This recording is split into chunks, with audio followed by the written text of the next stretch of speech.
The public sector is under siege by cybercriminals, with state-owned enterprises and government institutions facing an alarming surge in attacks. The financial toll staggering, with 24 million rand stolen in a single cyber attack in May of 2024, adding to the 300 million rand lost over the past decade.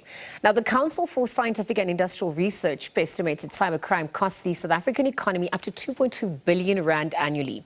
This morning, we'll engage the vulnerabilities, the consequences of the attacks, and really what is needed to secure our public sector as well. So joining me for this conversation is Reon Siyaya, Cybersecurity Account Manager at ESET Southern Africa, to discuss his criminal measures required to protect our public sector from devastating cyber attacks. Reon, on that note, good morning and thank you for your time on the SABC at the South. Hi, good morning and thank you for having us. Thank you so much.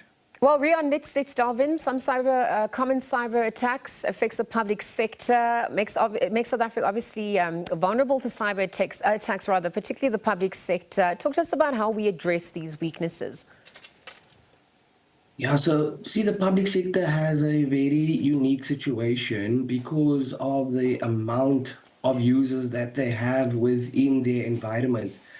And most of the time, the environments are not managed or kept up to date with updates and, patching and so forth.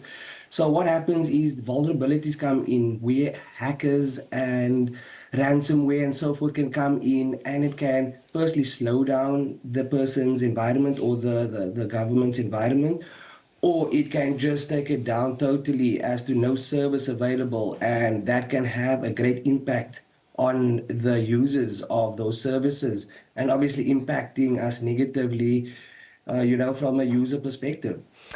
On that note, I'm looking at antivirus systems and firewalls. Are they sufficient for public entities, or do they require more advanced protection? What goes into mitigating against that?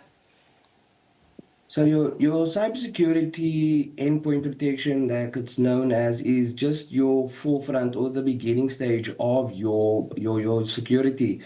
If we can just make an example for your house, you won't only put up a wall in front. There's obviously burglar bars that you're going to put on the windows.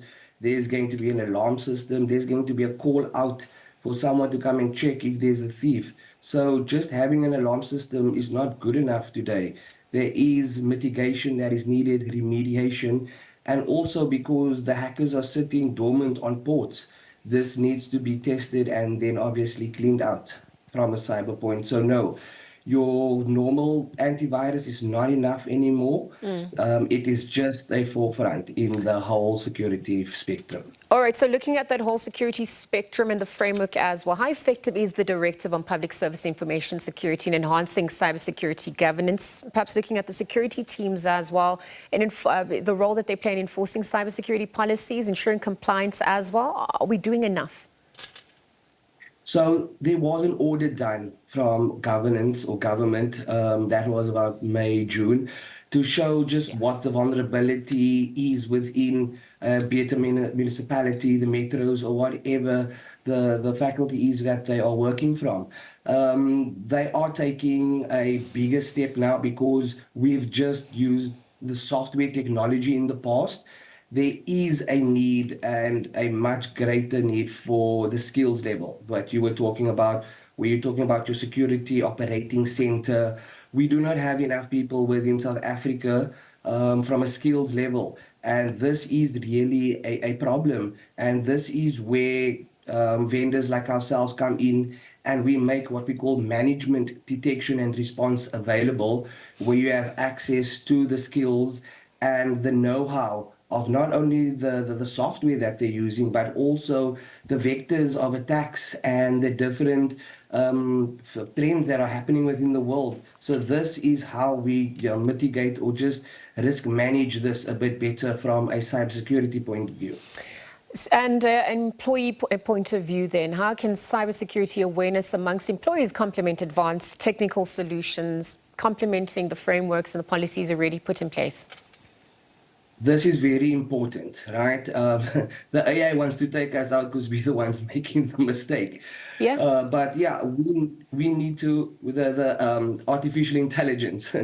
So with that said, that we need to, as when we're putting people in front of a device, there needs to be a cybersecurity awareness course or function that they need to fulfill firstly, because there is information that is flowing through the environment, and obviously the use and moving of that information is a bit dangerous at times if it is people that we do not know, or if someone is coming in just to cause a bit of havoc. So there needs to be a greater governance also as to, data leak prevention, the Yes. flow of information through a company, and that will also mitigate as to how users can just be limited to create a bit of vulnerability within the environment. Investments at large, what those investments look like for public sector entities, perhaps to prioritize and enhance their cybersecurity as we speak? How cost effective is it as well? The software technology, look, when we're looking at cybersecurity at the antivirus, so it's like I said, it's entry, so it is not that, it depends on the numbers of the seats, but it's not that expensive. It is very cost effective coming from where we and how we look at our different sectors within the market. And also very important for them to understand is that the servicing side, where you're looking at obviously getting people in, that is a bit more expensive, because you are looking at skills that you and people that you are starting to hire, and this part does become a bit more expensive. The setting up of a security operating center is also very expensive, because obviously there's threat hunting, there's threat intelligence, there's detection and response, there's mitigation, there's the remediations, and all those things do take up a bit of expense, to set Yeah. up. But once running, it is obviously going to be something that it makes the operation of the government more optimal, more efficient. It will do all these things for them. Reon, as we conclude, I'm looking at some of the sophisticated tactics, perhaps even some that remain undetected, pulling off these cyber crimes within public sector systems. Perhaps you could outline that for us, and where to from here in terms of the strategy ahead, both on the team implementing, perhaps also the user end as well.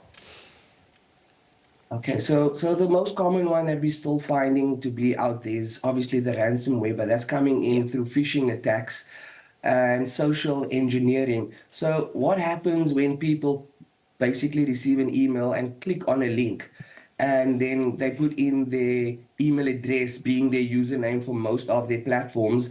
They are giving the access halfway to hackers, basically, to their information and to their platforms. That is the first issue that we have when people are clicking on links that's coming in through emails and so forth.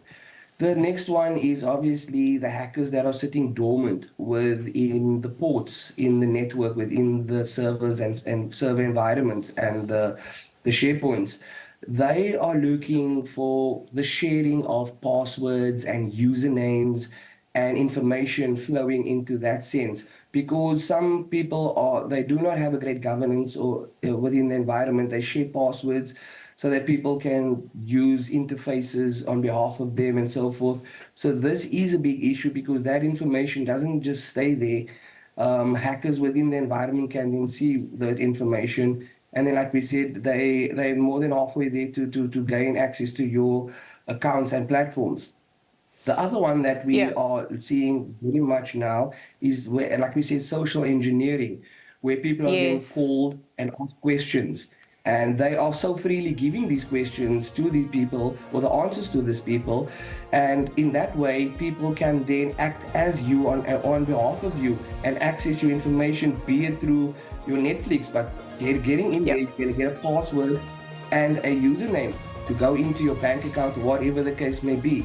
So people need to be a bit more smarter of how they Yes. share the information and how they access the information. Well, Reon, thank you for joining us this morning and for outlining some of those challenges, perhaps also looking at the strides that have been taken, the investments that are needed.